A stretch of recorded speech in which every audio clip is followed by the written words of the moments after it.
Boys and girls, ladies and gentlemen, children of all ages, this is Jesse with the Common Nerd, and I know a lot of people out there are very excited for Sonic 3. The previews for it right now look absolutely great. The trailers look a lot of fun. The reviews out there are absolutely incredible, and boys and girls, it looks like it's going to be a smashing box office hit, just like so many of the others. I hope it crosses 500 million. Hell, who knows? Maybe it'll end up hitting even higher rates than that. Well, boys and girls, you know one of those things out there that's not going to do very well, and as we had talked about in the past, as I had hoped and predicted, that Sonic 3 would end up crushing Disney's Lion King prequel, Mufasa. Well, guess what, boys and girls? It turns out, just like so many other people in our fellowship that have said the exact same thing, it turns out that now the Hollywood trade magazines are absolutely agreeing with us, no doubt, a shadow of a doubt in any way, shape, or form, because it looks like Sonic is indeed not only going to race past Disney's Mufasa, but it will also end up crushing it in the box office, and that is just a beautiful thing to talk about, because guess what? Fans and audiences are tired of these live-action remakes of all of our favorite cartoons out there. We know Snow White's going to end up turning into a disastrous dumpster fire,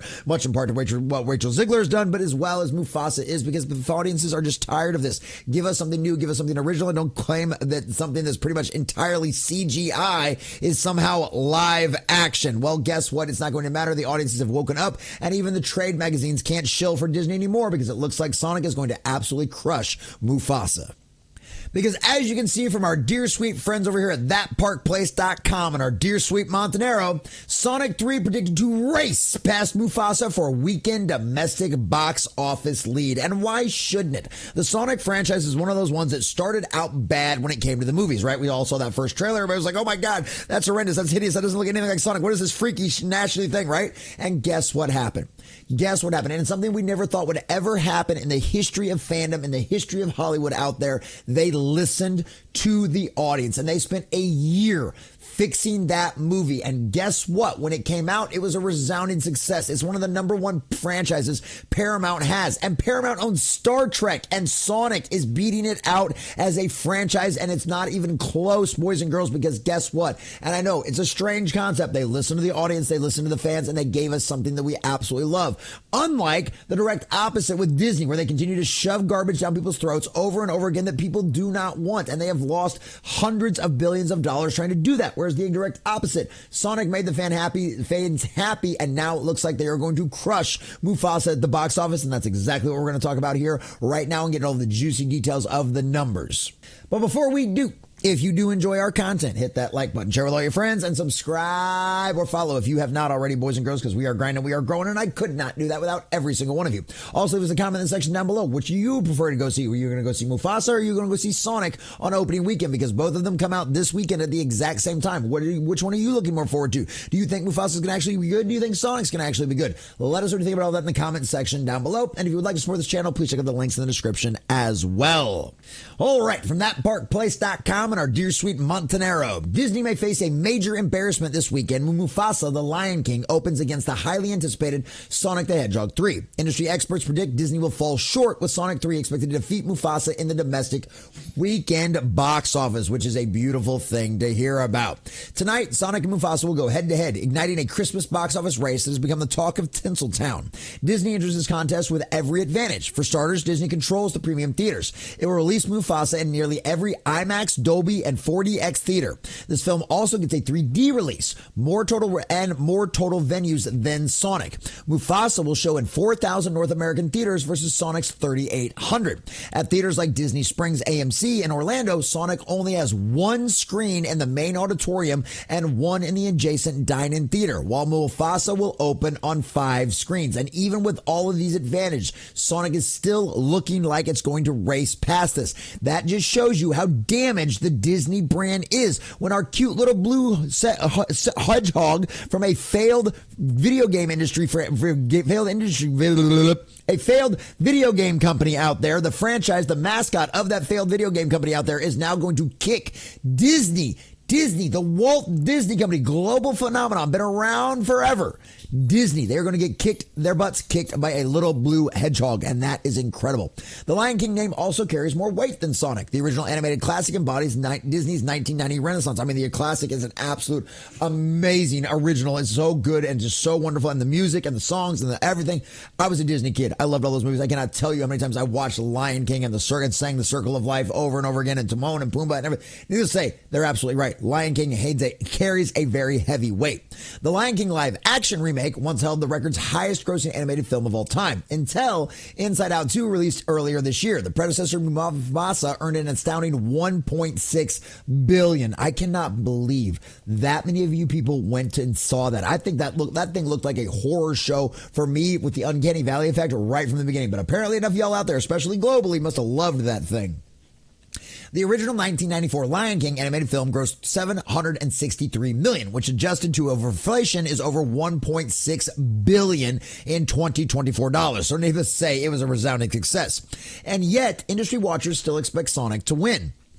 Variety, historically friendly to Disney, estimated that Sonic 3 could open with $55 to $60 million domestically, compared to Mufasa's $50 million. At first glance, this looks like a close race, but remember, Mufasa claims the lion's share of premium theaters and a 3D release. For Sonic to start at such a disadvantage and still pull ahead by $5 to $10 million suggests that the blue blur will captivate far more viewers in this holiday season. And I mean, think about the fact that literally all the disadvantages that they've got, if this thing was in the exact same amount of theaters and the exact same formats as Disney's little Mufasa live action horror show remake that they're going to do, is going to absolutely turn into a dumpster fire. Sonic would end up being $1 billion movie if it had all these kind of advantages, and would literally blow the doors off anything that Disney had produced in years if it wasn't for the fact that Disney ends up having the advantage here. It makes sense when you think about it. Sonic the Hedgehog 3 has become one of the biggest boy brands on the planet. Yes, it is. Weird concept how you actually go to your market and it actually works out and it pays off for you. I know, strange concept. Disney once cornered the boys market with Marvel and Star Wars. However, Disney's C-suite brain Trust decided to reimagine these two lucrative franchises into modern girl brands that also promote divisive social content. As a result, Disney has pushed more middle-of-the-road and conservative families toward outside IPs like Sonic and Super Mario. It's important to note that experts predict Mufasa will win internationally this weekend for one key reason. Sonic 3 doesn't open overseas until Christmas Day. That's why the comparisons focus on the domestic box office only, which of course, that makes sense. Then yeah, they're not going to get anything from the international, but boy, watch those international numbers that second weekend. Watch Sonic 3 absolutely crush, and I mean crush, the international market when it comes to that. And guess what? The second weekend is going to happen the exact same way here in the United States. The second weekend right here for Sonic and Mufasa to come out, I guarantee you Sonic is going to be crushing Mufasa, and it's not even going to be close. The Mufasa drop-off is going to be absolutely ridiculous, and I guarantee you this as well. And I could be wrong, and I'll eat crow if I have to, but I guarantee you the Mufasa movie is going to come in under the Hollywood expectations. I guarantee you that at this point. And why do I think that? Because this has happened time and time again when it comes to anything Disney outside of like literally outside Inside Out 2 and Deadpool and Wolverine. Other than that, everything has come in under expectations. Maybe I'll be wrong and I'll eat crow if I do, but I'd imagine I'm going to end up being right on this one because Mufasa is going to be a flop. Because of this, Disney will tout out Mufasa as the #1 movie in the world after this weekend. And they'll be correct. The film will enjoy a nice head start and face stiff competition later. So it'll be interesting to see how long it can maintain the momentum. Not very long at all. It'll literally be like 1 week and it'll be over. Reviews for the two films tell another important part of the story. On Rotten Tomatoes, Mufasa has a 58% positive rating. That is abysmal. I could do an entire video just out of that, but holy cow. If even the shill access media out there is giving you a 58%, a literal F for a movie out there, that is abysmally bad. While, of course, Sonic 3 has achieved an 85% positive rating, and that's even after Variety called it a movie for a gamer. It literally blurs just like a game. It goes by just as fast as a game, or It feels just like a video game. Oh, you mean exactly what all of the fans of the Sonic video game would actually like for it to, be representative of that? I know, strange concept. But even with that kind of clout out there, even with Variety putting that kind of nonsense out there, and even with what IGN, I think, gave it a 6 out of 10, but I mean, really, who takes IGN's opinions for anything anymore? It has still received an 85% positive rating. So that's one of those things out there. That's a good sign. Now, will we not generally trust the critics? Absolutely. But when you have this kind of difference, because like I've said before in the past, there is something that has changed within the critics, within the Hollywood Hollywood sphere out there. Guess what? I think they're finally being tired for being called out to be nothing but shills and simps. They're actually starting to be honest about their reviews when it comes to certain things. Now, certain things are always going to be biased against, but at the end of the day, they are tired of having the egg put on their face when they go out there and say, this is the best thing since sliced bread, all to watch it literally bomb at the box office and lose the company's hundreds of millions of dollars. They're just, to a certain degree, finally done with that. Is there always going to be the shills out there? Absolutely, 100%. But at the end of the day, they are going to, guess what? When it comes to my job, when I'm actually being paid to review this kind of stuff, and I'm not just somebody who lives on Access Media, I'm not going to shill for your garbage anymore. And I think that's a beautiful thing to happen.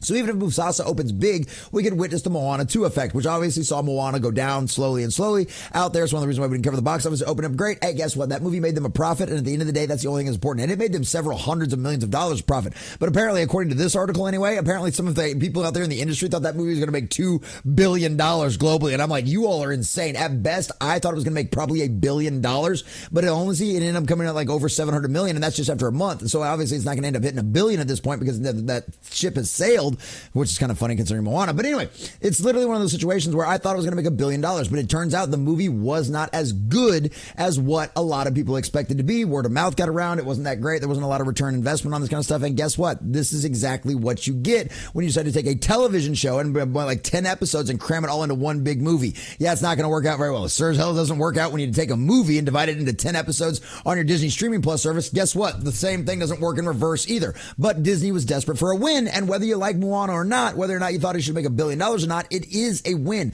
That movie made them a profit. So this is where things are. Mufasa, on the other hand, I don't think that's going to happen. So if Mufasa truly delivers a subpar experience, stagnation could set in. If Sonic 3 earns strong word of mouth, which it will, it could change the game this holiday season. And absolutely, I completely and totally agree with that 100%. Sonic is going to crush Mufasa. Mufasa is going to turn into a giant flop because guess what? People are done with this. The audiences don't care anymore about your remakes, your prequels, and all that shit is nonsense, especially when you try to call something live action when it's literally nothing more than CGI nonsense garbage that people are just done with at this point. So that's how things are going to go, boys and girls. I mean, it's obvious now the trade magazines have finally aligned with what all the fans have been saying out there for a long time, that Sonic is absolutely going to crush Mufasa. It'll be really curious to see how abysmally bad Mufasa actually does, but I have this funny feeling it'd be a miracle if that thing cracked 500 million. I could be completely and totally wrong on that, but one thing I know I am not wrong about it is I think it's going to come in under expectations, and we know beyond a shadow of a doubt that Sonic is going to crush it at the box office globally when they finally release globally. It's not even going to be funny what happens to Mufasa in the second, well, that will be funny because we like to make fun of them. But at the exact same time, you're going to see that happen. That second weekend drop from Mufasa is going to be absolutely abysmal. No one's going to want it. Nobody's going to want to go see that movie. The word of mouth is going to be absolutely abysmal, and that's going to be one of the funny things about this. Because guess what? The critics weren't wrong when it came to Indiana Jones and the Dial of Dysentery. They said the exact same thing. As soon as that thing premiered at Cannes, they released those views, and man, it was nothing but abysmal. And that movie tanked something fierce, especially with like a $500 million budget. Guess what doesn't have a $500 million budget? Sonic 3. They've still well within their budget. They've made the fans happy, and now we're going to make them rich. And the best part about that is coming out of the exact same weekend as a Disney Mufasa's live action CGI garbage out there. It's going to be a beautiful thing to make a video and report on you guys the industry numbers and how much Sonic actually crushes Mufasa, because it is not going to be close, and it is going to be a beautiful thing to see. So ladies and gentlemen, let me know what you think about this in the comment section down below. Subscribe, like if you haven't already, and make sure you go and let us know in the comments, what do you think? Are you Team Sonic? Or are you Team Mufasa? Let us know, and we're going to find out here real quickly which one actually ends up winning. My bet's on Sonic.